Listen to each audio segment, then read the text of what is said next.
আজকের আলোচনার বিষয় সুখী দম্পতি। আলোচনার বিষয় কি? সুখী দম্পতি। বিয়ে করছেন কারা কারা দেখি? দুই হাত তোলে অনেকে। নিয়ত ভালো না, আরেকটা ঘটাবে নাকি? খবর আছে? ভাবি সব মানলেও এটা মানবে না, ঠিক কিনা? আমাদের দেশের নারীরা ভালোবাসায় ভাগ বসাতে দিতে চায় না, সব মানে। সারাদিন এটা বুঝাবেন, বুঝানোর পরে বলবেন না, সবশেষে কি বলে? না। তো এই আলোচনাটা যারা বিয়ে করছেন রিসেন্ট তাদের কাজে লাগবে, আর যারা করেন নাই করবেন, শীঘ্রই করবেন, এদেরও কাজে লাগবে। আর যারা মুরব্বী, অনেক অভিজ্ঞতা, ওনাদেরও কাজে লাগবে। ওনারা এটা শুনে নাতি নাত করতে শোনাতে পারবে, ঠিক কিনা? তাহলে কারোরই লস নাই। আলোচনাটা বলতে আমার 50 মিনিট থেকে 1 ঘন্টার সময় লাগবে। এই 1 ঘন্টা বা 50 মিনিট বসে থাকতে পারবেন যারা যারা, তারাই বসে থাকবেন। বাকিরা আপনাদের কাজ থাকলে, 1 নাম্বার থাকলে আস্তে আস্তে বেরোতে পারেন এখনই। যাদের 1 নাম্বার করা লাগবে, 1 নাম্বার বোঝেন? বোঝে নাই বোধ হয়। 1 নাম্বার মানে কি? আচ্ছা, এইটা 1 নাম্বার, 2 নাম্বার, 3 নাম্বার যা লাগে। এই 50 মিনিট থেকে 1 ঘন্টার মধ্যে কেউ বেরোতে পারবে না। বের হইলে আমি ধরবো, এর আলোচনা থামাই, আপনারাও ধরবেন। পারা যাবে? কথা কয় না। যদি কারো এই 50 মিনিট থেকে 1 ঘন্টা 1 নাম্বার, 2 নাম্বার, 3 নাম্বার লাগে, এখনই চলে যান। যেহেতু আপনার ব্যস্ততা আছে, পেরেশানি আছে, কোনো অসুবিধা নেই, আস্তে আস্তে উঠে যান। যারা যেতে চায় সুযোগ করে দেন, একটু সুযোগ করে দেন। উঠতেছেন না কেন? তার মানে 1 ঘন্টা থাকবেন আপনারা? আওয়াজ করে বলেন, 1 ঘন্টা থাকা যাবে? অনেক যুবক ছেলেরা দাঁড়িয়ে আর মোর ভেঙে নিতেছে এমনি। থাকমু হুজুর। মাশাআল্লাহ, খুব ভালো। কয়টার দিকে আসছেন আপনারা?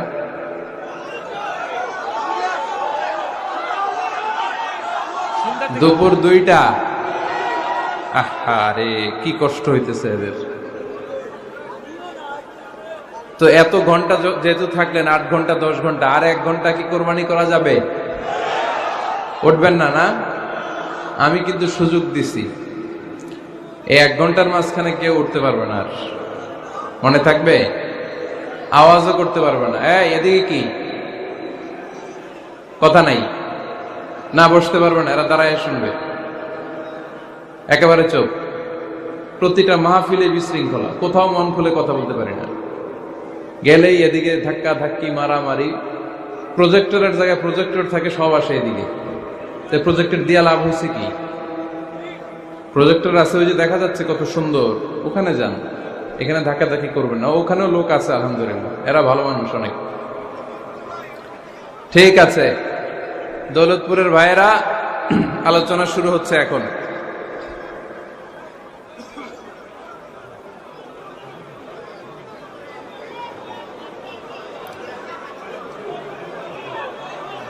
কথা বলা যায় এভাবে?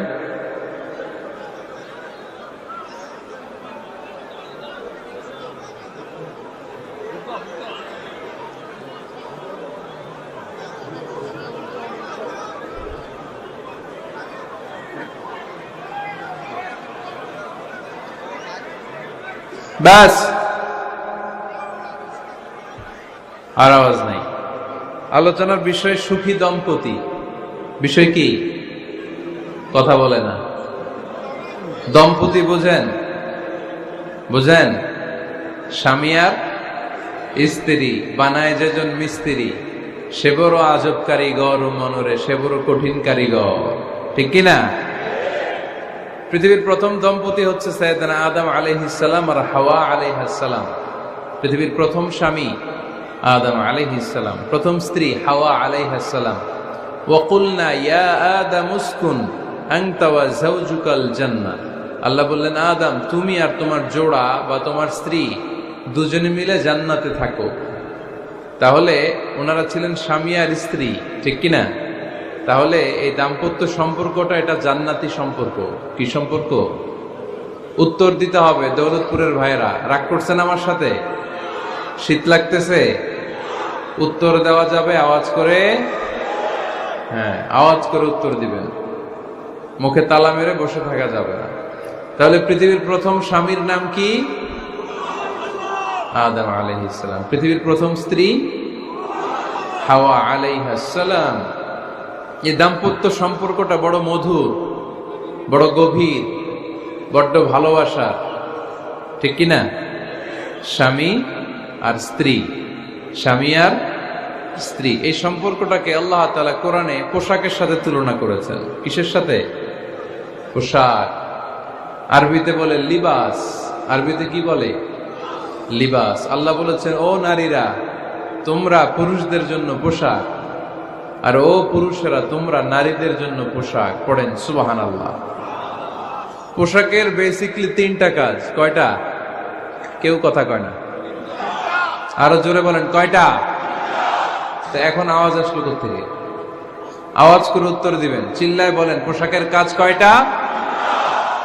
এভাবে শেষ পর্যন্ত খোঁচায় যেন সাউন্ড বের করা না লাগে, স্বপ্রণোদিত ভাবে উত্তর করবেন, ক্লাসের মতো হোক।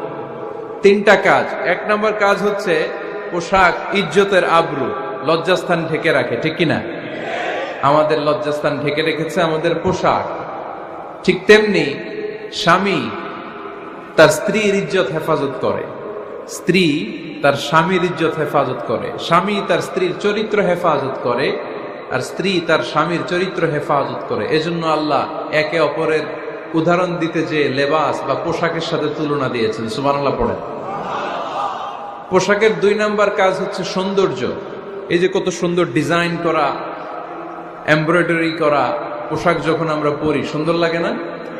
তেমনি পুরুষের চোখে নারী সুন্দর, নারীর চোখে পুরুষ সুন্দর, স্বামীর চোখে স্ত্রী সুন্দর, স্ত্রীর চোখে স্বামী সুন্দর। সুবহানাল্লাহ পড়েন।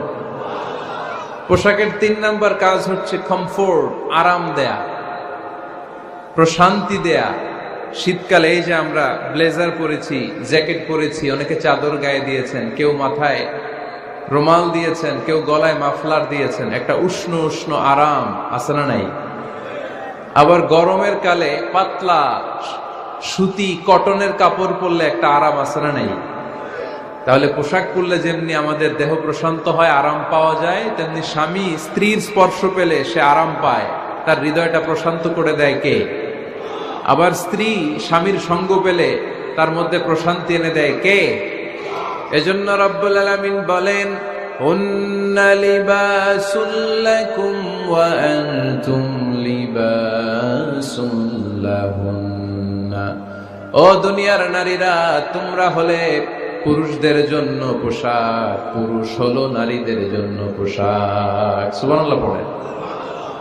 পোশাক যেমনি ইজ্জত আবরুর হেফাজত করে, তেমনি স্বামী স্ত্রী একে অপরের ইজ্জত হেফাজত করে। পোশাক যেমনি সৌন্দর্য বাড়ায়, স্বামীর চোখে স্ত্রী সুন্দর, স্ত্রীর চোখে স্বামী সুন্দর। পোশাক যেমনি আরাম দেয়, স্বামী তার স্ত্রীর স্পর্শ পেলে, স্ত্রী তার স্বামীর স্পর্শ পেলে হৃদয়ে প্রশান্তি অনুভব করে, ঠিক কিনা? এজন্য দাম্পত্য জীবন, এখানে স্বামীও আছে স্ত্রীও আছে, ইংরেজিতে বলে কাপল, কাপল লাইফ। এই বিশ্ব সভ্যতা নির্মাণে নারী পুরুষ, স্বামী স্ত্রী দুইজনেরই অবদান আছে না নাই? এজন্য সুনানে তিরমিজির বর্ণনায় আল্লাহর হাবিব সাল্লাল্লাহু আলাইহি ওয়াসাল্লাম বললেন, আন-নিসাউ শাকাইকুর রিজাল। নারীরা হচ্ছে পুরুষের কাউন্টার পার্ট, নারীরা হচ্ছে পুরুষের পার্টনার, সহকর্মী, সহযোগী। এই বিশ্ব সভ্যতা নির্মাণে শুধু পুরুষদেরই অবদান নাই, নারীদের অবদান আছে না নাই? এজন্য কাজী নজরুল ইসলাম অসাধারণ লিখেছে, এ বিশ্বে যা কিছু মহান চিরকল্যাণকর, অর্ধেক তার করিয়াছে নারী, অর্ধেক তার নর। তার মানে নর নারী, স্বামী স্ত্রী দুইজনেরই অবদান এই মানব সভ্যতায় আছে না নাই? এই সম্পর্কটাকে আল্লাহ লেবাসের সাথে তুলনা করলেন, মেটাফরিক্যালি, রূপক ভাবে আল্লাহ পোশাকের সাথে তুলনা করলেন। পোশাক যেমনি গায়ের সাথে লেগে থাকে, পোশাক যেমনি চামড়ার সাথে মিশে থাকে, স্বামী স্ত্রীর সম্পর্কটাও এরকম একাকার, মিলেমিশে, ভালোবেসে একাকার। স্বামী স্ত্রীর রিলেশনশিপ সম্পর্কটা অনেকটা হাত আর চোখের মতো। হাত ব্যথা পেলে চোখ দিয়ে পানি ঝরে, আবার চোখ দিয়ে পানি ঝরলে হাত সেই পানি মুছে দেয়, ঠিক কিনা? তাহলে সম্পর্কটা কেমন যেন হাত আর চোখের মতো হাত কেটে গেলে পানি পড়ে কোন দিক দিয়ে? চোখ দিয়ে পানি ঝরে। আবার চোখ দিয়ে পানি ঝরলে চোখের পানি মোছার জন্য হাতের দরকার আছে না নাই? তাহলে একেবারে মিলেমিশে একাকার সুখী দাম্পত্য জীবন, স্বামী স্ত্রী এই জান্নাতি সম্পর্কটাকে কিভাবে উপভোগ করবে, কিভাবে একে অপরের সাথে ডিলিংস করবে, আচরণ করবে, এ ব্যাপারে কোরআন এবং সুন্নায় আমাদের জন্য গাইডলাইন দেয়া আছে না নাই? আমরা গাইডলাইন নিব কোরআন থেকে। কোত্থেকে?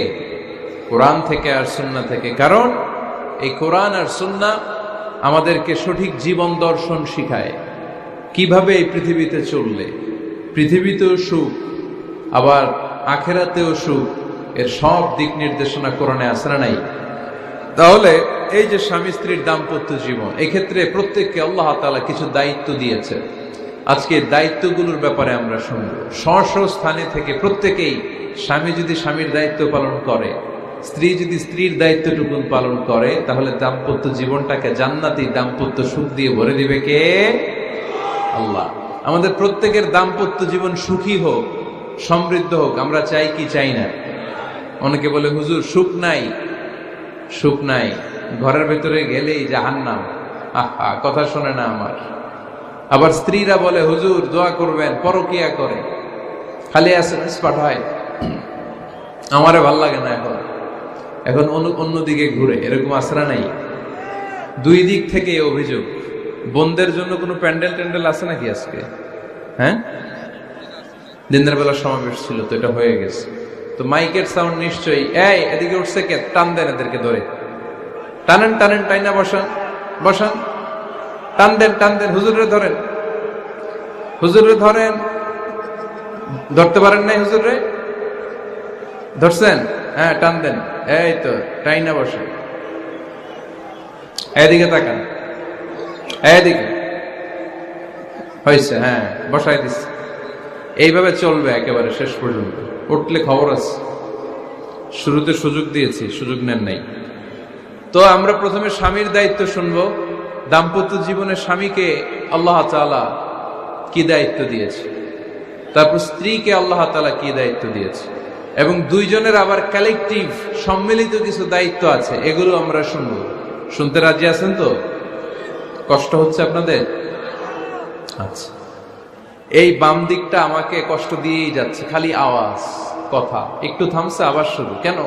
আমার দিকে তাকান। আরেকজনকে থামতে বলছে কি আপনার? এই থামো থামো, এগুলো বলেন কেন? আপনি থামেন, তাই তো হয়ে গেল। হ্যাঁ, আবার আমার সাথে কথা বলেন, আপনি চুপ। তো প্রথমে আমরা সম্মিলিত দায়িত্বের কথা শুনবো।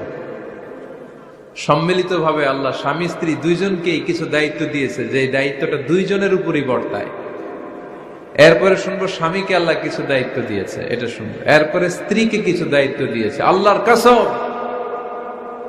এই দায়িত্ব গুলো যদি স্বামী স্ত্রী সম্মিলিতভাবে পালন করে, এক একটা ঘরকে আল্লাহ জান্নাতি পরিবার বানায় দিবে, সুখী সমৃদ্ধ জান্নাতি দম্পতি বানায় দিবে। এরকম দাম্পত্য জীবন, সুখময় দাম্পত্য জীবন আমাদের হোক। আমরা চাই কি চাই না? চাই। তাহলে আমরা প্রথমে আলাদা আলাদা দায়িত্ব শোনার আগে সম্মিলিত বা কালেকটিভ রেসপন্সিবিলিটি কি আছে, এই সম্মিলিত দায়িত্বগুলো শুনবো। স্বামী স্ত্রীর দুইজনের কাঁধেই বর্তায়। এরকম প্রথম দায়িত্ব হচ্ছে স্যাক্রিফাইস। দাম্পত্য জীবনের আসল খেলাটা হচ্ছে স্যাক্রিফাইসের খেলা। কিসের খেলা? স্যাক্রিফাইস। এটা লাগবে। আমার বোনেরা অথবা যুবতী বোনেরা অথবা রিসেন্টলি বিয়ে হয়েছে এরকম বোনেরা, আজকে তো এক ভাই এসে দোয়া চাইল, হুজুর 3 দিন আগে বিয়ে হয়েছে আমার, একটু দোয়া করে দেন। তারপর যুবক ছেলেরা, তোমরা যারা বিয়ে করনি, করবা, খেয়াল করে শোনো, এগুলো কাজে লাগবে। স্যাক্রিফাইসটা খুব জরুরি। স্যাক্রিফাইস ইজ দ্য কি of a successful happy couple life. একটা সুখী দাম্পত্য জীবনের আসল চাবি হচ্ছে স্যাক্রিফাইস। আওয়াজ করে বলতে হবে, চাবিটার নাম কি? স্যাক্রিফাইস করতে হবে। একটু মানিয়ে নেয়া, একে অপরকে বোঝা, একটু ভালোবাসা, একটু মানিয়ে চলা, এটার নাম হচ্ছে স্যাক্রিফাইস। একে অপরকে বোঝার চেষ্টা করা, একটু মানিয়ে চলার চেষ্টা করা, একটু ভালো লাগা, একটু ভালোবাসা, সুখ দুঃখ ভাগাভাগি করে মিলেমিশে একাকার হয়ে যাওয়া, এটার নামই দাম্পত্য জীবন, ঠিক কিনা? হ্যাঁ, এটার নামই দাম্পত্য জীবন। মিলেমিশে একাকার হয়ে যেতে হবে, স্যাক্রিফাইসের মানসিকতা অর্জন করতে হবে, একে অপরের দোষ ধরলে চলবে না, কারণ no one is perfect in this life. আপনি যে আপনার বউয়ের দোষ ধরতেছেন, আপনার দোষ নাই? কথা বলেন না কেন? আপনারও দোষ আছে না নাই? তো লিস্ট দুই ভাবে করা যায়, একটা হচ্ছে দোষের লিস্ট আর একটা হচ্ছে গুণের লিস্ট। দোষের লিস্ট বাদ দিয়ে দেন। আপনার স্ত্রীর মধ্যে আল্লাহ তাআলা কি কি গুণ দিয়েছে, এই গুণগুলোর লিস্ট করুন, দোষের লিস্ট নয়। দাম্পত্য জীবনটাই এমন, কখনো ঝগড়া, কখনো হাসাহাসি, কখনো মেঘ, কখনো বৃষ্টি, আছে না নাই? হয় না এরকম? আপস এন্ড ডাউনস, মাঝে মাঝে একটু ঝগড়া, মাঝে মাঝে আবার ভালোবাসা, আবার খুনসুটি, এগুলো মিলেমিশে একাকার করে স্যাক্রিফাইস দিয়ে একে অপরকে জয় করে নিতে হয়। কারণ no one is perfect in this world. এই পৃথিবীতে কেউই পারফেক্ট না। আপনি আপনার বউয়ের দোষ খুঁজলে আপনারও দোষ আছে না নাই? কেউ দোষমুক্ত নয়। এজন্য দোষ না খুঁজে আমরা স্যাক্রিফাইস করব। দাম্পত্য জীবনের এটাকে সুখী সমৃদ্ধ করার এক নাম্বার চাবিকাঠি হচ্ছে স্যাক্রিফাইস। এইদিকে কয়েকটা হচ্ছে, এগুলো টান দেন, বসান বসান বসান বসান।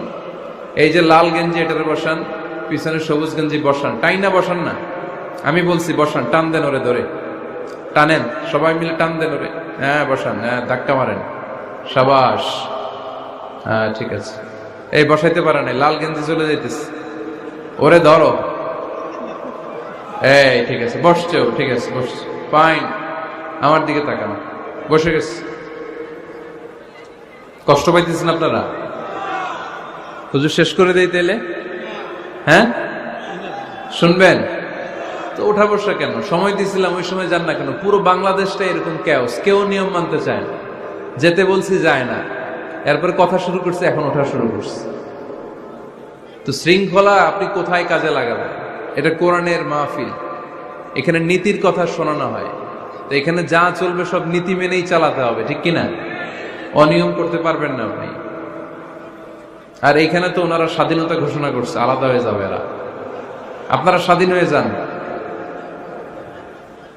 হয়েছে, এদিকে তাকান। তাহলে সুখী দাম্পত্য জীবনের এক নাম্বার চাবির নাম কি? স্যাক্রিফাইস। চিল্লায় বলতে হবে, সেটা কি?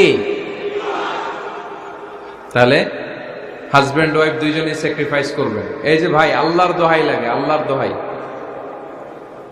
এই দৌলতপুরের ব্যাপারে খুব খারাপ একটা ইমপ্রেশন নিয়ে আমি যাব আপনাদের কারণে। আপনারাই আপনাদের দৌলতপুরের বদনামের জন্য যথেষ্ট। আরেকজনের বসানোর দরকার নেই, নিজেই বসেন, কাউরে ইঙ্গিত করার দরকার নেই, কোথাও লাইট মারার দরকার নেই, লাইট বন্ধ করে নিজেই বসে যান, বসেন।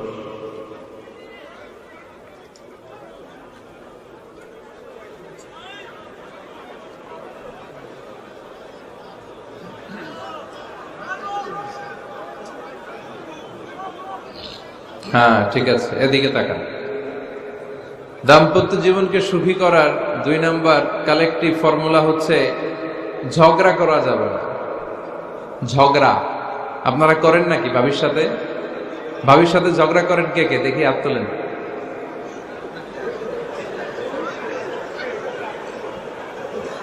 এদিকে সব আল্লাহর ওলি, এরা ঝগড়া টগড়া করে না। আপনি করেন? এই সাহসী সন্তান আছে কিছু, মাশাআল্লাহ, ঠিক আছে, বেশি করেন না আবার। হ্যাঁ ঠিক আছে, ঠিক আছে, তোমরাও করো, বুঝছি, আপনারাও করেন, ওকে। না, ঝগড়া করা যাবে না। একজন ঝগড়া শুরু করলে আরেকজন চুপ থাকতে হবে। দুইজনই ঝগড়া করলে, দুইজন রেগে গেলে ঝামেলা আসরা নাই। স্বামী রেগে গেলে স্ত্রী চুপ, স্ত্রী কখনো রেগে গেলে স্বামী চুপ, দুইজনই রেগে গেলে তৃতীয় বিশ্বযুদ্ধ, ঠিক কিনা? এজন্য ঝগড়া করতে দেয়া যাবে না। কারণ এই ঝগড়া, সামান্য ঝগড়া থেকে এই ঝগড়া বাড়তে বাড়তে এটা বিচ্ছেদের দিকে গড়ায়, ডিভোর্স হয়ে যায়। এরকম কত কেস যে আমার কাছে আসে, কত কেস যে আমার কাছে আসে যে হুজুর ছোট্ট ঝগড়া থেকে আমাদের মধ্যে ঝগড়া বাড়তে বাড়তে ইগো প্রবলেমের কারণে বিচ্ছেদে গড়ায়। আর এই ঝগড়া একটু শুরু হলে ইবলিস শয়তানের কাজ হচ্ছে পালে বাতাস দেয়, কি দেয়? পালে বাতাস পেলে এটা দাউ দাউ করে উঁচু হয়ে ওঠে। আগুনের মধ্যে যেমনি কেরোসিন ঢাললে দাউ দাউ করে জ্বলে, সামান্য ঝগড়ার ছোতা পেলে ইবলিস শয়তান খালি দাউ দাউ করে এই ঝগড়ার আগুনকে জ্বালিয়ে দেয়, ঠিক কিনা? এজন্য ঝগড়া করবেন না, মেহেরবানি করে ঝগড়া শুরু করবেন না। যে কোনো মূল্যে এই ঝগড়াকে থামায় রাখতে হবে। তো ফ্যামিলিতে ঝগড়া অনেক সময় হয়ে যায়, কিন্তু একজন ঝগড়া করলে আরেকজন চুপ থাকতে হবে। ঝগড়া নিয়ে একটা মজার গল্প আছে, শুনবেন? বিশৃঙ্খলা করলে তো গল্প শোনানো যাবে না, একেবারে চুপ। আমার দিকে তাকান, তাকিয়েছেন? ঝগড়া নিয়ে যে গল্পটা সেটা হচ্ছে, এক স্বামী ওয়াজ শুনে বাড়িতে গেছে রাত 11টায়। তো বাড়ির কাছাকাছি যেতে না যেতে স্ত্রীর আবার স্বভাব হচ্ছে রাতের খাবারটা স্বামীর সাথে একসাথে খায়, আলাদা খায় না। তো বাড়ির সামনে যেই স্বামী ফোন দিছে ওয়াইফকে, এই শুরু করার আগে দরজাটা খোলো, আমি চলে আসছি। তো ওয়াইফ এসে দরজা খুলে দিচ্ছে। এবার স্বামী ঘরে ঢুকে বলে, শুরু করার আগে রাতের খাবারটা দিয়ে দাও টেবিলে, খেয়ে ফেলি। স্ত্রী বেচারি ডাইনিং টেবিলে খাবার দিয়েছে, হাজবেন্ড বেচারা ওয়াশরুম থেকে ফ্রেশ হয়ে ডাইনিং টেবিলে বসেছে, স্ত্রীও বসেছে। তো খুব বড্ড গরম। হাজবেন্ড বলে, শুরু করার আগে ফ্যানটা ছাড়। এইবার তো স্ত্রী বেচারি রেগে মেগে আগুন, কি আসার পর থেকে শুরু করার আগে কি শুরু করার আগে? হাজবেন্ড বলে, এই তো শুরু হয়ে গেল। মানে কি? ঝগড়া।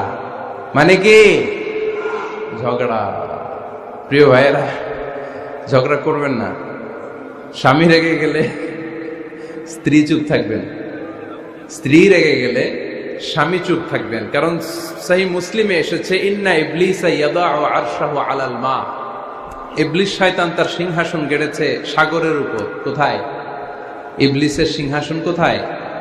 সাগরের উপর। সুম্মা ইয়াবআসু সারায়াহু, সে প্রতিদিন সকালবেলা তার সাঙ্গপাঙ্গরে গোটা পৃথিবীতে পাঠায়, যা পৃথিবীতে ফাসাদ সৃষ্টি কর। ইবলিস যখন সাঙ্গপাঙ্গদেরকে গোটা পৃথিবীতে ছড়িয়ে দেয়, সারাদিন ধোকা দেওয়ার পরে, ওয়াসওয়াসা দেওয়ার পরে, রাত্রিবেলা ইবলিসের কাছে ফিরে আসে, এসে বলে, ও ইবলিস, আমি আজকে আল্লাহর বান্দাদেরকে দিয়ে মিথ্যা কথা বলিয়েছি। ইবলিস বলে, এটা তো কোনো ব্যাপারই না, এগুলাই তো তোদের কাজ। আরেক শয়তান বলে, আমি ওজনে কম দিয়েছি একজনের মাধ্যমে বাজারে। ইবলিস বলে, এটাও তেমন বড় কোনো কাজ নয়। আরেকজন বলে, আমি সুদের ডিলিংস করিয়েছি। ইবলিস বলে, এটাও কোনো কাজ নয়। আরেক শয়তান বলে, আমি মদের আড্ডাখানায় নিয়ে মসজিদে যেতে নিয়েছিল, সেখান থেকে সরিয়ে মদের আড্ডাখানায় আল্লাহর বান্দাদেরকে নিয়েছি। ইবলিস বলে, এইটাও তেমন বড় কোনো কাজ নয়। আরেক শয়তান এসে বলে, মা তারাকতুহু হাত্তা ফাররাকতু বাইনাহু ওয়া বাইনা ইমরাআতিহি, আমি এক আল্লাহর বান্দার সাথে বান্দির ঝগড়া লাগিয়ে ঝগড়া করাতে করাতে তালাক পর্যন্ত নিয়ে গিয়েছি।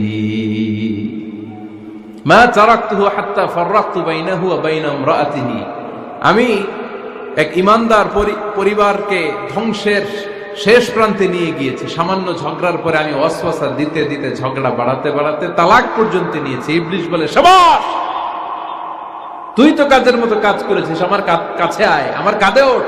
ইবলিস তখন ওই শয়তানকে কাঁধে নিয়ে নাচতে শুরু করে। নাউজুবিল্লাহ পড়বেন না? এজন্য ইমানদারদের সংসার ভেঙে খান খান হোক, এটা হলে ইবলিস খুশি। আর ইমানদারের পরিবার টিকে থাকলে আমার আল্লাহ খুশি। আমরা কার খুশি চাই? এজন্য শয়তানরে খুশি হতে দেয়া যাবে না। ইমানদারদের পরিবারগুলো ঝগড়ার মাধ্যমে ভেঙে যাক, সব সময় শয়তানের মিশন এটা। আর ইমানদারদের পরিবারগুলো টিকে থাক, এটা আমার আল্লাহ সব সময় চায়। সুবহানাল্লাহ পড়েন। এজন্য দৌলতপুরের ভাইরা, ঝগড়া করবেন না। ঝগড়া কিন্তু নবী রাসূলদের পরিবারেও ছিল, আল্লাহ রাসূল সাল্লাল্লাহু আলাইহি ওয়াসাল্লামের পরিবারেও ঝগড়া ছিল। এটা স্বাভাবিক, দাম্পত্য জীবনের খুব সিম্পল ইস্যু। একজন রাগ করলে আরেকজন থেমে যাবে। পারবেন? কি হলো, পারবেন না? আল্লাহর হাবিব সাল্লাল্লাহু আলাইহি ওয়াসাল্লামের সাথে আম্মা জান আয়েশার ঝগড়া হতো। মজার একটা হাদিস শুনে, সহিহ বুখারীর হাদিস, মুসনাদে আহমদ ইবনে হাম্বলও এসেছে এই হাদিসটা। আম্মা জান আয়েশার সাথে ঝগড়ার পর আম্মা জান আয়েশাও রাগ, আল্লাহ রাসূল সাল্লাল্লাহু আলাইহি ওয়াসাল্লামও রাগ। এখন রাগ মেটানোর দরকার আছে না নাই?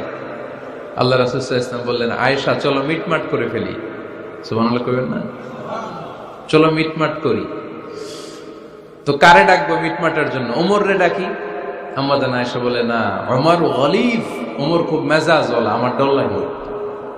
তোমার আব্বারে ডাকি। আব্বারে ডাকেন, আব্বারে ডাকেন। খুশি হয়ে গেছেন আম্মা জান আয়েশা রাদিয়াল্লাহু। আবু বকর রাদিয়াল্লাহু চলে আসলেন, দাঁড়ালেন। এবার বিষ্ণু সাল্লাল্লাহু আলাইহি ওয়াসাল্লাম বললেন, তাতাকাল্লিমিন আও আতাকাল্লাম, কি ঘটছে আমাদের মাঝে, তুমি বলবা না আমি বলবো? আম্মা জান আয়েশা বললেন, তাতাকাল্লামু আনতা ওয়ালা তাকুল ইল্লা হাক্কান, আপনিই বলেন, তবে সত্য ছাড়া মিথ্যা বললেন না। আবু বকর রাদিয়াল্লাহু তাআলা শুনে রেগে গেলেন, কি এ কেমন কথা তোমার? নবীকে উদ্দেশ্য করে তুমি বলছো সত্য ছাড়া মিথ্যা বলবেন না, নবী কখনো মিথ্যা বলবে নাকি? রেগে মেয়ের গায়ে মেরেছে এক চোর। চোর খেয়ে আম্মা জান আয়েশা উল্টে পড়ে গেলেন। সাইয়েদনা আবু বকর রাদিয়াল্লাহু তাআলা রেগে গড়গড় করতে লাগলেন, আবার মারার জন্য উদ্যত হলেন। আম্মা জান আয়েশা রাদিয়াল্লাহু তাআলা বাঁচার জন্য এবার বিশ্বনবীর পিছনে যে আশ্রয় নিলেন। সুবহানাল্লাহ পড়বেন না? বিশ্বনবী সাইয়েদনা আবু বকরের সামনে দুই হাত মেলে ভেবে দাঁড়িয়ে গেলেন। আল্লাহর হাবিব যখন আম্মা জান আয়েশাকে বাঁচানোর জন্য দুই হাত উঁচু করে দাঁড়িয়ে গেলেন, সাইয়েদনা আবু বকর থেমে গেলেন। সাইয়েদনা আবু বকর এই পরিস্থিতি দেখে ঘর থেকে বের হয়ে ঘরের বাইরে দাঁড়ালেন। এবার আল্লাহর রাসূল সাল্লাল্লাহু আলাইহি ওয়াসাল্লাম আম্মা জান আয়েশাকে তুললেন, বললেন, ইয়া আয়েশা কাইফা রাআইতিনি আনকাসতুকি মিনার রাজুল, দেখলা নাকি কেমন করে আমি তোমার বাবার হাত থেকে তোমারে বাঁচালাম? আজকে আমি যদি সামনে দাঁড়িয়ে না বাঁচাতাম, তোমার বাবা তোমারে একেবারে মেরেই ফেলতো। সুবহানাল্লাহ পড়েন। দেখছো আয়েশা, আমি বাঁচাইলাম তোমারে, আমার সাথে ঝগড়া করো, আমি বাঁচাইলাম। এই কথা শুনে আম্মা জান আয়েশা রাদিয়াল্লাহু তাআলা লজ্জায় পড়ে হেসে দিলেন। সুবহানাল্লাহ পড়বেন না? এত আস্তে সুবহানাল্লাহ। লজ্জায় হেসে দিলেন। বিষ্ণু ঈসা ইসলাম এবার হেসে দিলেন। দুইজনের হাসাহাসি শুনে বাইরে থেকে আবু বকর রাদিয়াল্লাহু তাআলা আনহু হাসির আওয়াজ শুনে অবাক, কি রে এতক্ষণ যুদ্ধ, এখন আবার হাসি কেন? হাসে দেখার জন্য সাইয়েদনা আবু বকর রাদিয়াল্লাহু তাআলা আনহু ঘরের ভেতরে ঢুকলেন। ঢুকে দেখেন আম্মা জান আয়েশাও হাসে, বিশ্বনবীও হাসে, সাইয়েদনা আবু বকর হেসে দিলেন। আরশের উপর থেকে খুশি হয়ে গেলেন কে? এবার সাইয়েদনা আবু বকর বলেন, ইয়া রাসূলুল্লাহ, ইয়া হাবিবাল্লাহ, আশরিকানি ফি সিলমিকুমা কামা আশরাকতুমানি ফি হারবিকুমা। নবী গো, আপনাদের দুইজনের মধ্যে যুদ্ধ লাগলে যেমনি মিটমাট করার জন্য আপনি আমারে ডাকেন, আপনাদের এই আনন্দ গণ মুহূর্তগুলোতে শরীক হওয়ার জন্য মাঝে মাঝে আমারে ডাইকে। সুবহানাল্লাহ পড়েন। আপনাদের মধ্যে যুদ্ধ লাগলে সন্ধি করার জন্য যেমনি আমারে ডাকেন, আপনারা যখন আনন্দ ঘন পরিবেশ এরকম খুনসুটি করেন, হাসাহাসিতে মেতে ওঠেন, তখন একটু আমারে রাইখেন। সুবহানাল্লাহ পড়বেন না? দেখেন আল্লাহ রাসূল সাল্লাল্লাহু আলাইহি ওয়াসাল্লাম পৃথিবীর সবচাইতে শ্রেষ্ঠতম মানুষ। উনাদের পরিবারেও ঝগড়া হতো, কিন্তু এই ঝগড়া কোনোদিন তালাক পর্যন্ত গিয়েছে? কথা বলেন না কেন? আল্লাহর হাবিব সাল্লাল্লাহু আলাইহি ওয়াসাল্লাম তার কোন স্ত্রীকে তালাক দিয়েছেন? প্রায় আম্মা জান আয়েশার সাথে রাগারাগি হতো। আল্লাহর হাবিব সাল্লাল্লাহু আলাইহি ওয়াসাল্লাম বলতেন, আয়েশা কখন তুমি রেগে থাকো সেটাও আমি জানি, কখন তুমি আমার উপর খুশি থাকো সেটাও আমি জানি। ইয়া আয়েশা ইন্নী লা আ'লামু ইযা কুনতি আন্নী রাদিয়া ওয়া ইযা কুনতি আলাইয়া গাদবা। আয়েশা কখন রেগে থাকো তাও বুঝি, কখন খুশি থাকো তাও বুঝি। আম্মা জান আয়েশা বললেন, ইয়া রাসূলুল্লাহ কেমনে বোঝেন? বিশ্বনবী বললেন, তোমার দোয়ার বাক্যগুলো শুনো বুঝি। যখন তুমি আমার উপরে খুশি থাকো তখন দোয়ার সময় তুমি এভাবে বলো, ওয়া রব্বি মুহাম্মদ, ও মুহাম্মাদের রব, আপনি আমাদের সব গুনাহ মাফ করে দেন। আর যখন তুমি আমার উপর রেগে থাকো তখন তুমি মুনাজাতের সময় বলো, ওয়া রব্বি ইব্রাহিম, ইব্রাহিমের রব, আপনি আমাদেরকে ক্ষমা করে দেন। তার মানে যখন তুমি রেগে থাকো তখন দোয়ার সময় আমার নামটা মুখে নিতে চাও না। সুবহানাল্লাহ পড়েন। তখন তুমি দোয়ার সময় অন্য নবীর নাম নাও। আম্মা জান আয়েশা বললেন, ইয়া রাসূলুল্লাহ মা আহাজুরু ইল্লা ইসমাক, আমি তো শুধু নামটাই সরাই, আমার মুখ থেকে কেবল আপনার নামটাই সরায় রাখি, আমার হৃদয় থেকে কখনো আপনারে সরাতে পারি না। আমার হৃদয় জুড়ে আপনি, মা আহাজুরু ইল্লা ইসমাক, নবী হে, আমি শুধু দোয়ার সময় রাগের মাথায় আপনার নামটা বাদ দেই, হৃদয় থেকে তো আপনারে বাদ দিতে পারি না। সুবহানাল্লাহ পড়বেন না? তার মানে নবীদের ফ্যামিলি তো ঝগড়া এগুলো হতো, কিন্তু এটা তালাক পর্যন্ত গড়াতো না, ঠিক কিনা? তাহলে এখন থেকে আমাদের এই স্লোগান নিতে হবে যে ঝগড়া করলেও আমরা ডিভোর্সের দিকে যাব না। পারা যাবে? আর একজন রেগে গেলে আরেকজনকে চুপ থাকতে হবে। ভাবি রেগে গেলে আপনি চুপ, পারবেন? পারবেন না? ইনশাআল্লাহ। এই যারা বিয়ে করে না এরা ইনশাআল্লাহ, আর বাকিরা চুপচাপ। আওয়াজ করে পড়েন না ইনশাআল্লাহ। তাহলে প্রথমে স্যাক্রিফাইস, তারপর ঝগড়া করা যাবে না। 3 নাম্বার, দাম্পত্য জীবনের কোনো গোপন কথা অন্যের কাছে শেয়ার করা যাবে না। হাদিসে এসেছে, এটাকে বলা হয়েছে আ'যামুল আমানা, এটা সবচেয়ে বড় আমানত। যারা দাম্পত্য জীবনের একান্ত বিষয় কারোর সাথে শেয়ার করে তারা সবচেয়ে বড় কবিরা গুনাহ করে। আশরারুন নাস বলেছেন বিশ্বনবী এদেরকে, সবচেয়ে নিকৃষ্ট মানুষ। ইয়াউমাল কিয়ামাতি মানজিলাতান, আল্লাহর কাছে কিয়ামতের দিন সবচাইতে নিকৃষ্ট হয়ে দাঁড়াবে ওই দম্পতি, ওই নারী কিংবা ওই পুরুষ। তুফদি ইলা যাওজিহি ওয়া ইউফদি ইলা যাওজিহা সুম্মা ইউনশিরু সিররাহা, তারা একান্ত সময়ে ফিজিক্যাল ইন্টিমেসিতে যা করে এটা পরে মানুষের কাছে বলে বেড়ায়। এরকম আছে না নাই? খবরদার, এটা বড় কবিরা গুনাহ। অনেক বোনরা একসাথে হলে দাম্পত্য জীবনের বিভিন্ন গোপন বিষয় নিয়ে কথা বলে, আছে না নাই? অনেক পুরুষরা একে অপরের সাথে, বন্ধুদের সাথে বিভিন্ন বিষয় নিয়ে শেয়ার করে, এটা এমন ওইটা এমন। এগুলো বলা যাবে? আর সিবাউ হারাম, দাম্পত্য জীবনের সব বিষয়, স্বামীর সব বিষয় স্ত্রীর কাছে আমানত, স্ত্রীর সব বিষয় স্বামীর কাছে আমানত রেখেছে কে? দাম্পত্য জীবনের এই প্রাইভেট লাইফের কোনো কিছু কিয়ামত পর্যন্ত অন্যের কাছে প্রকাশ করাকে হারাম ঘোষণা করে দিয়েছে কে? এজন্য খবরদার আমার বোনেরা, একসাথে মহিলারা হলে পেটের কথা পিঠের কথা সব বের করে দেয়, আছে না নাই? কিছু থাকে না, সব বের হয়ে যায়। খবরদার, সব বললেও দাম্পত্য জীবনের কোনো কথা শেয়ার করা যাবে? আমার ভাইয়েরা খবরদার, আপনাদের দাম্পত্য জীবনের কোনো কথা আপনার বন্ধুর সাথে শেয়ার করতে পারবেন না। এগুলো ফ্যামিলি শান্তি নষ্ট করে, দাম্পত্য জীবনের সুখকে নষ্ট করে। তাহলে 3 নাম্বার, প্রাইভেসি বজায় রাখবেন, এটা দুজনেরই দায়িত্ব। 4 নাম্বার, অহেতুক সন্দেহ পরিহার করুন।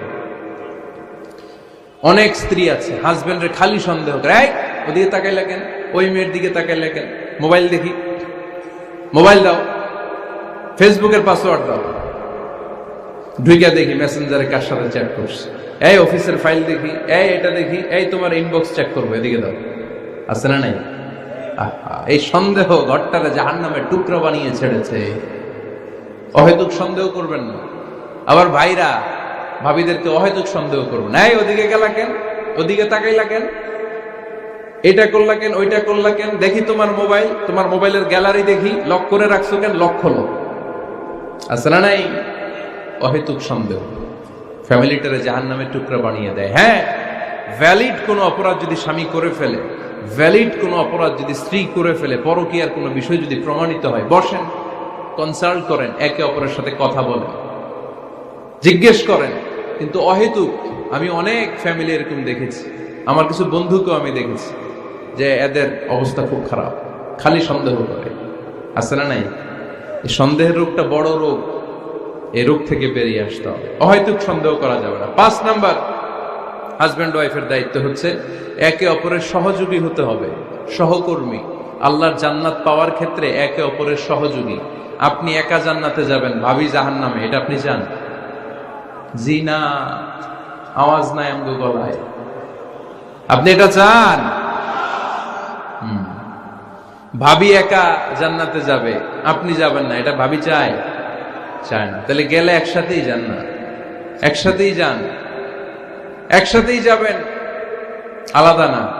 এজন্য আল্লাহর আনুগত্যে, আল্লাহর ইবাদতে, দাম্পত্য জীবনে একে অপরের সহযোগী হতে হবে। স্বামী ভুল করলে স্ত্রী সুন্দর করে শুধরে দিবে, স্ত্রী ভুল করলে স্বামী শুধরে দিবে।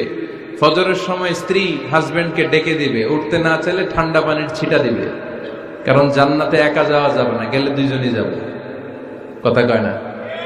দুইজনেই জান্নাতে যাওয়ার দরকার আছে না নাই? যত বেশি আপনারা আল্লাহর আনুগত্যে আগাতে পারবেন, তত আপনাদের মহাব্বত বাড়ায় দিবে কে? এই যে হাজবেন্ড ওয়াইফের ভালোবাসাটাকে বলে লাভ পিরামিড। কি pyramid? Love pyramid. Like triangle, ত্রিভুজ আকৃতির। হাজবেন্ড ওয়াইফের ভালোবাসাটা ত্রিভুজ আকৃতির। The closer the couple comes to Allah, the closer they come to each other. Husband wife যত বেশি আল্লাহর কাছে যাবে, তারা নিজেরাও নিজেদের তত কাছে যাবে। হাজবেন্ড ওয়াইফ আল্লাহর সম্পর্ক থেকে যত দূরে সরে যাবে, তারা নিজেরাও নিজেদের থেকে তত দূরে সরে যাবে। ঠিক কিনা? ত্রিভুজ চিনেন আপনারা? হ্যাঁ, এই জিওয় কয়েকজন জিওয়, আপনারা ত্রিভুজ চিনেন না? চিনি। জিওয়, ঠিক আছে। ত্রিভুজের কয় কোণা? হ্যাঁ, 3 কোণা। এই যে এরকম লাভ পিরামিড, 3 কোণা। এই উপরের কোণায় আল্লাহর অবস্থান, আর এই কোণায় স্বামী, এই কোণায় স্ত্রী। তো তারা আল্লাহর দিকে যত যাবে, নিজেরাও তত কাছে যাবে। আর তারা আল্লাহর সম্পর্ক থেকে যত দূরে চলে যাবে, নিজেদের মধ্যে দূরত্ব বাড়তে থাকবে। ঠিক কিনা? পিরামিডটা বুঝতে পারছেন? ত্রিভুজ আকৃতির সম্পর্কটা লাভ পিরামিড এরকম, 3 কোণা। উপরের কোণায় থাকে আল্লাহ, এদিকে স্বামী, এদিকে স্ত্রী। তারা যদি আল্লাহর কাছে উভয়ে যেতে চায়, উভয়ে কাছাকাছি আসতেছে না? কথা বলেন না কেন? আর আল্লাহর আনুগত্য ইবাদত থেকে দুইজন যদি দূরে সরে যায়, তাহলে দুজনের দূরত্ব বাড়িয়ে দেয় কে? এজন্য স্বামী হবে স্ত্রীর সহযোগী, সহকর্মী। নামাজের সময় একে অপরকে ডেকে দিবেন, মোবাইলে অ্যালার্ম দিয়ে রাখবেন। স্বামী স্ত্রীরে ডাকেন, স্ত্রী স্বামীরে ডাকেন। স্বামী স্ত্রীকে কোরআন তেলাওয়াত শোনাবেন, স্ত্রী স্বামীরে কোরআন তেলাওয়াত শোনাবেন। ফ্যামিলিটারে জান্নাতি ফ্যামিলি বানায় দিবে কে? তাহলে এই 5টার দায়িত্ব কালেকটিভ রেসপন্সিবিলিটি, স্বামীর উপরও বর্তায়, স্ত্রীর উপরও বর্তায়। এগুলো মেনে চললে দাম্পত্য জীবন সুখকর করে দিবে কে? মনোযোগ আছে? কষ্ট হচ্ছে? এবার আমরা হাজবেন্ডের দায়িত্ব শুনি। হাজবেন্ডের প্রথম দায়িত্ব হচ্ছে, হাজবেন্ড হচ্ছে caretaker of the family, in charge, protector. আর রিজালু কাওয়ামুনা আলান নিসা। আল্লাহ বললেন স্বামী হলো তার স্ত্রীর ইনচার্জ, প্রোটেক্টর। স্ত্রীকে সুরক্ষা দিবে, স্ত্রীকে টেক কেয়ার করবে, স্ত্রীর দায়িত্বে থাকবে। এই দাম্পত্য জীবনের দুইজনের সংসারকে, সংসারের মধ্যে স্বামীকে দায়িত্বশীল বানিয়েছে কে? পুরুষ দায়িত্বশীল। পুরুষ কখনো নারীর ক্ষতি করে না, সুপুরুষ নারীর ক্ষতি করে না। ঠিক কিনা? গোটা পুরুষ সমাজ নারী সমাজের সুরক্ষা দিবে। যেগুলো নারীকে একান্তে পেলে রেপ করে, যে ঢাকা বিশ্ববিদ্যালয়ে একটা রেপের ঘটনা ঘটছে না, যে এই বেয়াদবটা এই কাজ করেছে, এটা কি পুরুষ না কুপুরুষ? এটা কি সুপুরুষ না কুপুরুষ? সুপুরুষ নারীর প্রোটেকশন দেয়, নারীর টেক কেয়ার করে, তার ইনচার্জ, তার দায়িত্বশীল। দাম্পত্য জীবনে অর্থনৈতিক যত দায় দায়িত্ব আছে, সব আল্লাহ তাআলা পুরুষের কাঁধে দিয়েছে। কার কাঁধে? এই দাম্পত্য লাইফে নারীর কোন অর্থনৈতিক দায় দায়িত্ব নারীর কাঁধে আল্লাহ দেয় নাই। এজন্য সব অর্থনৈতিক দায়িত্ব পুরুষের ঘাড়ে। 4টা অর্থনৈতিক দায়িত্ব আছে। পুরুষ নারীকে মহারণা দিবে, পুরুষ নারীকে খাবারের ব্যবস্থা করবে, পুরুষ নারীকে পোশাকের ব্যবস্থা করবে, পুরুষ নারীর জন্য রেসিডেন্সিয়াল ব্যবস্থা করবে। ঠিক কিনা? وآتوا النساء صدقاتهن نحلة فإن طبن لكم عن شيء منه نفسا فكلوه هنيئا مريئا। সুবহানাল্লাহ পড়ে। সব স্বামীদেরকে আল্লাহ ডেকে বললেন, ও স্বামীরা শোনো শোনো, বিয়ের পর সাথে সাথে স্ত্রীর কাছে তুমি মোহরানা আদায় করে দাও। মোহর দেয়া নফল নাকি ফরজ? জোরে বলেন। তোমরা কি দাও? সিলটি পুলা মোহরানা দাও? হ্যাঁ, মোহরানা দিতায় নাকি যৌতুক খাইতা? খিতা খতা? হ্যাঁ, কি দিব? মোহরানা দিব। মোহরানা দেয়াকে ফরজ করেছে কে? আল্লাহ। তো মোহর দিতে টাকা লাগে না? এই টাকার দায়িত্ব পুরুষের ঘাড়ে দিছে কে? 2 নাম্বার দায়িত্ব, আলাল মাউলুদি লাহু রিজকুহুন্না ওয়া কিসওয়াতুহুন্না বিল মা'রুফ। স্বামী স্ত্রীর জন্য খাদ্যের ব্যবস্থা করবে, পোশাকের ব্যবস্থা করবে। 3 নাম্বার, ওয়াসকিনুহুন্না মিন হাইসু সাকানতুম মিন ওয়াজদিকুম। নিজের সামর্থ্যের মধ্যে থেকে স্ত্রীর জন্য রেসিডেন্সিয়াল একটা এরিয়ার ব্যবস্থা করে দিবে। সুবহানাল্লাহ পড়ে। তাহলে অর্থনৈতিক দায়িত্বের মধ্যে 4টা: মোহরানা দেয়া, মিলস খাবারের ব্যবস্থা করা, মানে ফুডিং এন্ড ক্লোথিং, পোশাকের ব্যবস্থা করা, সর্বশেষ রেসিডেন্সিয়াল ব্যবস্থা করা। এই যে অর্থনৈতিক সব দায়িত্ব, খরচ যেখানেই আছে, সব দায়িত্বগুলো পুরুষের কাঁধে দিল কে? চিল্লায় বলেন কে? খরচের সবকিছু আল্লাহ তাআলা পুরুষের কাঁধে দিয়েছেন। এটা হচ্ছে পুরুষের ফিনান্সিয়াল দায়িত্ব। এবার দাম্পত্য জীবনে পুরুষের নন ফিনান্সিয়াল কিছু দায়িত্ব আল্লাহ তাআলা দিয়েছেন, এগুলো আমরা শুনবো। এদিকে ওঠাওটি করলেন কে কে দেখি? আটকান, এদেরকে আটকান, ধরেন ধরেন, এদেরকে ধরেন। হ্যাঁ, কি হয়েছে? শেষ করে দিব তো? খিতা হইতা, হ্যাঁ জোরে মাতো, চলবে চলবে। হ্যাঁ, তাকবীর পড়েন তো দেখি, যারা চলবে বলতেছেন লিল্লাহে তাকবীর।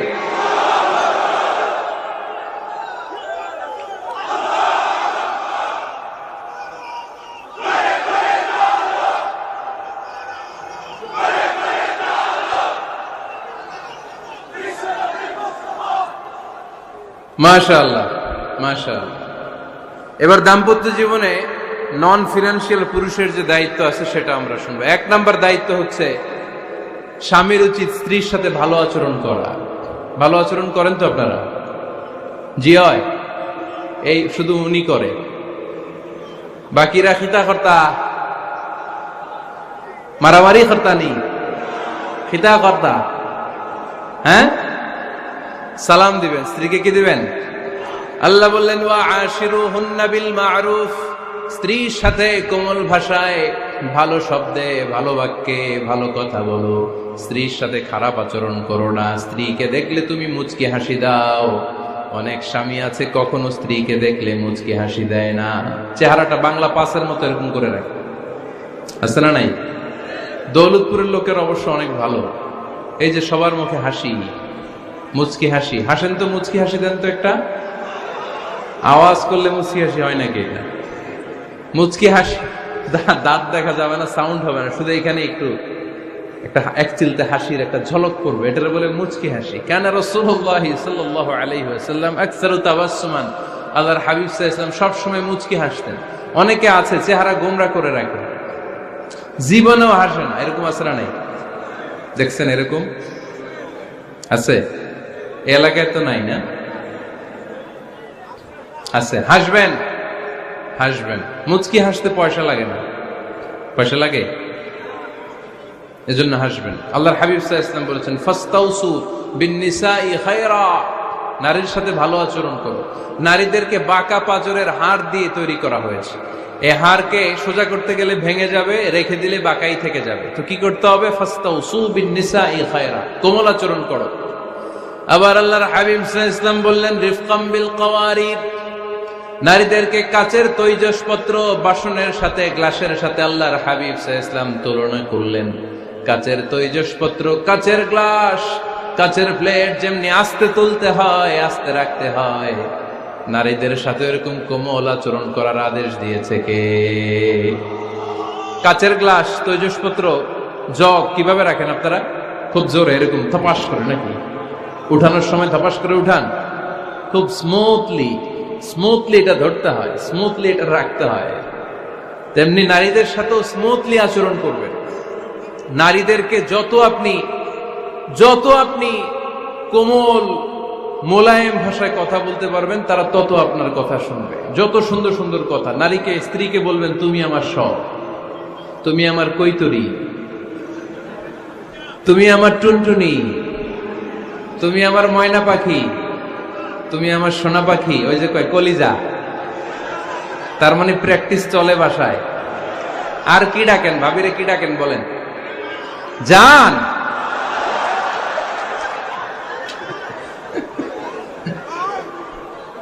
জান ডাকেন। আর ভাবি কি ডাকে আপনাদেরকে? বাবু। কি ডাকে? বাবু ডাকে। আর কি ডাকে? হ্যাঁ, বেবি। পোলাপান কত দুষ্ট দেখছেন, বেবি ডাকে নাকি? স্বামী স্ত্রীর মধ্যে এই সোহাগপূর্ণ, এই ভালোবাসাপূর্ণ এই ডাকাডাকিতে কোনো গুনাহ নাই, আছে সওয়াব। এগুলো দাম্পত্য জীবনকে সুখময় করে, ঠিক কি না? তাহলে স্ত্রীদের সাথে কোমল আচরণ করতে হবে, এক নাম্বার দায়িত্ব। দুই নাম্বার দায়িত্ব, স্ত্রীর সেক্সুয়াল ডিজায়ারকে ফুলফিল করতে হবে। সেন্সিটিভ, যেগুলো ব্যাখ্যা করে বোঝানো কঠিন। আপনারা বুঝবেন যারা ম্যাচিউরড মোর দেন 18 ইয়ার্স, যারা 18+ যাদের বয়স, সেক্সুয়াল ডিজায়ার ফুলফিল করা হাদিসে এসেছে এটা স্বামীর দায়িত্ব। ফিজিক্যাল ইন্টিমেসির সময় নিজের ডিজায়ার ফুলফিল হলেই কুইট না করা, সময় দেয়া, এটা আবশ্যক। এই বিষয়েও প্রত্যেক স্বামীর খেয়াল রাখা দরকার। সংক্ষেপে শেষ করে দিলাম। 3 নাম্বার, স্ত্রীর ব্যক্তিগত বৈধ কাজে স্বাধীনতা দিতে হবে স্বামীর। অনেক স্বামী এই ছোট্ট বিষয় নিয়ে মারামারি লাগায় ফেলে ঘরে। স্ত্রীর ব্যক্তিগত বৈধ যে চয়েস, এটাতে আপনি স্বাধীনতা দিবেন। স্ত্রীর মনে চায় রান্না বান্না শিখতে, আপনি বললেন তুমি কম্পিউটার শিখো, কিলাকিলি আছে না নাই? স্ত্রীর মনে চায় কাঁথা সেলাই শিখতে, নকশি কাঁথা, আপনি বললেন না তুমি ল্যাঙ্গুয়েজ শিখো, ঝামেলা আছে না নাই? না, আপনার স্ত্রী আর একটা ইন্ডিভিজুয়াল, প্রত্যেকের আলাদা ব্যক্তিগত রুচি, চাহিদা, মতামতের গুরুত্ব আছে না নাই? এজন্য প্রত্যেক স্বামীর উচিত স্ত্রীর বৈধ ব্যক্তিগত যে কাজ, অবৈধগুলা না। আবার স্ত্রী বলল যে জি বাংলা দেখবো, তুমি একটা টিভি নিয়ে আসো, আনা যাবে? কথা বলেন। স্ত্রী বলল চলো পহেলা বৈশাখে আমরা নাচানাচি করব তুমি আর আমি মিলে, এটা মানা যাবে না। স্ত্রীর ব্যক্তিগত বৈধ কাজের স্বাধীনতা দেয়া। আম্মা জান আয়েশা রাদিয়াল্লাহু তাআলা আনহা বলেন, ওয়া কানা লি সাওয়াহিবু ইয়ালআবনা মাই, বুখারীর বর্ণনা, আমি যখন আল্লাহর হাবিব সাল্লাল্লাহু আলাইহি ওয়াসাল্লামের বাড়িতে বউ হয়ে আসলাম, আমার কিছু খেলার সাথী ছিল। আমি কাপড় দিয়ে পুতুল বানাতাম আর ঘোড়া বানাতাম, এগুলো দিয়ে খেলতাম। আমার সাথীরা আসলে রাসূল সাল্লাল্লাহু আলাইহি ওয়াসাল্লাম ঘরের পর্দা নামিয়ে দিয়ে আমার জন্য ঘরটা ছেড়ে দিত। সুবহানাল্লাহ কইতে বললেন না? আল্লাহর হাবিব সাল্লাল্লাহু আলাইহি ওয়াসাল্লাম কখনো বলতেন না আয়েশা তোমার বান্ধবীরা যেন ঘরে না আসে, কখনো বলতেন না আয়েশা আমি নবী মানুষ, তুমি নবীর বউ, তুমি কেন পুতুল দিয়ে খেলো, তুমি যেন কাপড় দিয়ে পুতুল বানাও, কেন ঘোড়া বানাও, এগুলো বন্ধ করো। কোনদিন বিশ্বনবী আম্মা জান আয়েশা রাদিয়াল্লাহু তাআলা আনহার পুতুল খেলায় বাধা দেন নাই, সাথীদের সাথে খেলাধুলায় কখনো বাধা দেন নাই। সুবহানাল্লাহ পড়েন। ছোট্ট মেয়েদের জন্য কাপড়ের পুতুল দিয়ে খেলাধুলা করা এটা জায়েজ, কারণ ছোট্ট মেয়েরা দেখবেন পুতুল বানায়, এটারে দুধ খাওয়ায়, এটার জন্য রান্না করে, এটারে গোসল করায়। এটাকে ছোট্ট মেয়েদের জন্য পুতুল খেলা জায়েজ রাখা হয়েছে এজন্য, কারণ তারাই কিছুদিন হবে এই প্রজন্মের মা। তাদের সন্তানদেরকে কেমন করে লালন পালন করবে তার একটা প্র্যাকটিস খেলার ছলেই ছোটবেলায় হয়ে যায়। সুবহানাল্লাহ পড়েন। এজন্য 3 নাম্বার দায়িত্ব স্ত্রীর ব্যক্তিগত হালাল যে কাজগুলো আছে তার ব্যক্তিগত এই ভালো কাজগুলোতে আপনার স্বাধীনতা দিতে হবে, বাধা দেয়া যাবে না। 4 নাম্বার দায়িত্ব স্ত্রীর প্রশংসা করবেন। কি করবেন? প্রশংসা। আমরা খালি দোষ খুঁজি, তোমার রান্না ভালো না, তোমার চেহারা ভালো না, তোমার বাপ ভালো না, তোর মা ভালো না, তোর 14 গোষ্ঠী খারাপ, আছে না নাই? তো এই বেডি আপনারা ভালোবাসবে? এই বেডি তো আজীবন আপনার বদনাম করবে, ঠিক কিনা? কোনদিন তারে আপনি প্রশংসা করলেন না, প্রশংসা করবেন। স্ত্রীর চেহারার প্রশংসা করেন, যে তুমি সুন্দর, তুমি সুন্দরী, এরকম বলেন, খুশি হবে না? হ্যাঁ, তুমি সুন্দর তাই চেয়ে থাকি, সে কি মোর অপরাধ? কোনো অপরাধ নাই, ইচ্ছা মতো গাইতে থাকেন স্ত্রীর শানে গান, সব আছে না নাই? তবে শুধু স্ত্রীকে শোনানো যাবে, ভাবিরে শোনানো যাবে, শালীরে শোনানো যাবে, পাশের বাড়ির কাউরে শোনানো যাবে? দেখেন ইসলাম কত চেক এন্ড ব্যালেন্স। স্ত্রীকে আপনি গান শোনান, কোনো গুনাহ নাই, আছে শুধু সওয়াব। তাহলে 4 নম্বর পয়েন্ট হচ্ছে এপ্রিসিয়েশন। সারাদিন এই মহিলাটা ফজরের পর থেকে উঠে ঘর গোছায়, মশারিগুলো খোলে, বিছানা পরিষ্কার করে, বাচ্চাদেরকে ক্লিন করে, স্কুলের টিফিন রেডি করে দেয়, বাচ্চাদেরকে স্কুলে যেতে দেয়, আপনার জন্য খাবার রেডি করে, কাপড় ধোয়, ঘরের সবাইকে দেখভাল করে। একদিনও আপনি তার এপ্রিসিয়েশন করলেন না। এরকম ডাকাইত স্বামী আছে না নাই? দৌলতপুরে নাই, এখানে সব ভালো। এপ্রিসিয়েট করবেন। আমরা ভুলে যাই, একটা থ্যাঙ্কস দিতে ভুলে যাই, একটা জাযাকিল্লাহ, আল্লাহ তোমাকে জাযা দেখ, এটাও বলি না। এদিকে তাকান, বলবেন তুমি সুন্দরী, তুমি অনন্যা, তুমি সুস্নিগ্ধা, তুমি প্রিয়ংবদা, তুমি সুহাসিনী, তুমি সুকেশিনী, তুমি সুভাষিনী, তুমি অসূর্যম পোষ্যা, মেঘে কালো কেশ, কাজল কালো চুল, হরিণের মতো ডাগর ডাগর দুটি তোমার চোখ। আহা হা হা, যে পোলাপান খুশি হয়ে গেছে।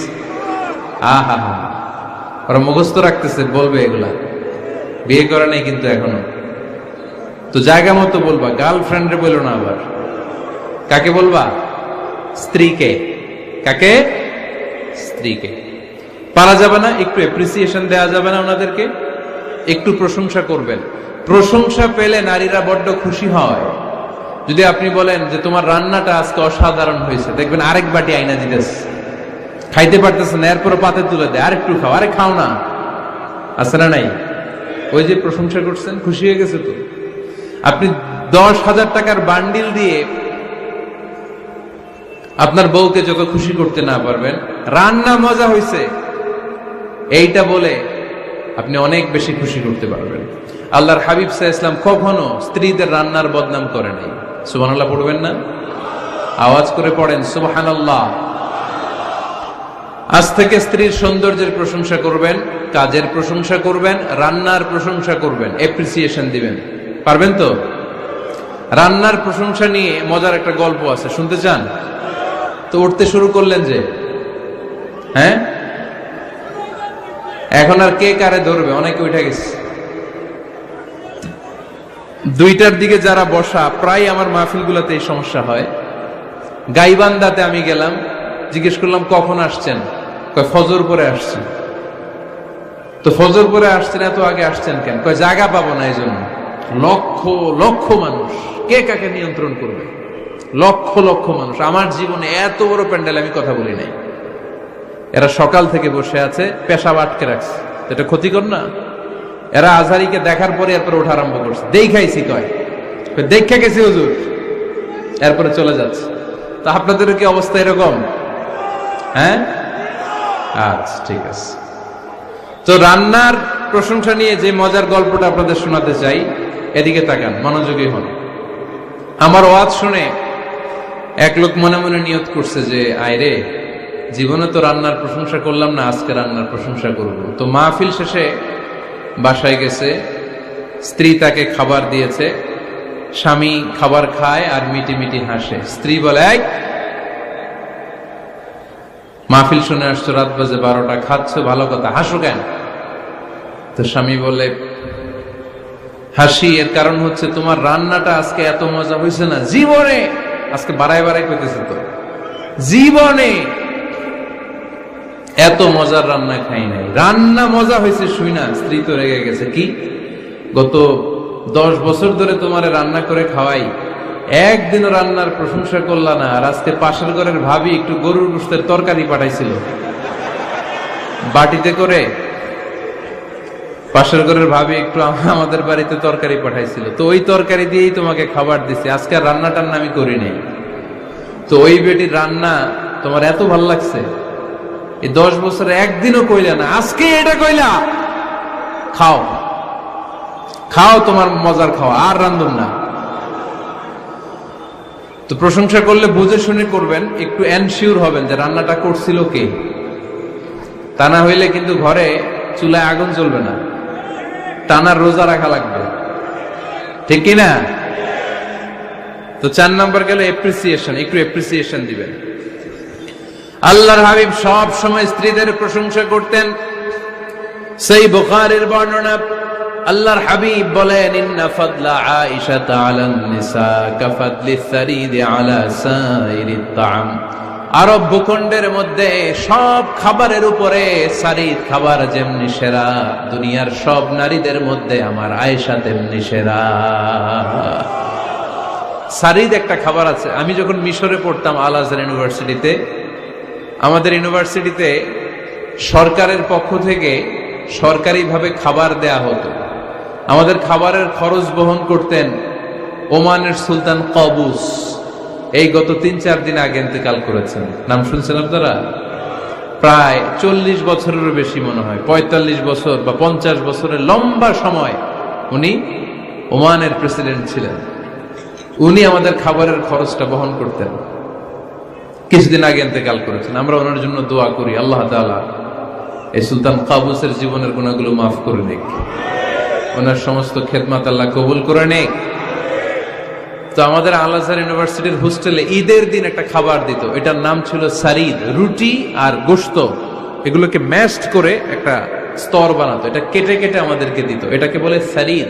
আরব দেশে সবচেয়ে দামি খাবার। আমাদের দেশে যেমনি পোলাও, গরুর রেজালা, রোস্ট, এগুলো খুব উন্নত খাবার ধরা হয়, বিয়েতে সার্ভ করা হয়। আরব দেশে ওইটাকে বলে সারিদ, শ্রেষ্ঠ খাবার। আল্লাহর হাবিব বললেন সব খাবারের মধ্যে যেমনি সারিদ সেরা, নারীকুলের মধ্যে তেমনি আমার আয়েশা সেরা। দেখেন কেমনে এপ্রিসিয়েট করতেন। আম্মা জান আয়েশাকে তিনি সব সময় আদর করে হামায়রা বলে ডাকতেন। হামায়রা মানে লাল সুন্দরী বউ। কি সুন্দরী? আম্মা জান আয়েশা রেগে গেলে গাল দুটো আনার ফলের মতো লাল হয়ে যেত, এজন্য ডাকতেন ও আমার লাল সুন্দরী বউ। সুবহানাল্লাহ কইতে পারলেন না? আবার আম্মাজান খাদিজাতুল কুবরা তাহেরা রাদিয়াল্লাহু তাআলা আনহার ব্যাপারে বলতেন ইন্নী ক্বাদ রুজিকতু হুব্বাহা। সহিহ মুসলিমের বর্ণনায় তিনি বলতেন খাদিজার ভালোবাসা আল্লাহ তাআলা আমার হৃদয়ে রিজিক হিসেবে দিয়েছে। আওয়াজ করে পড়ুন।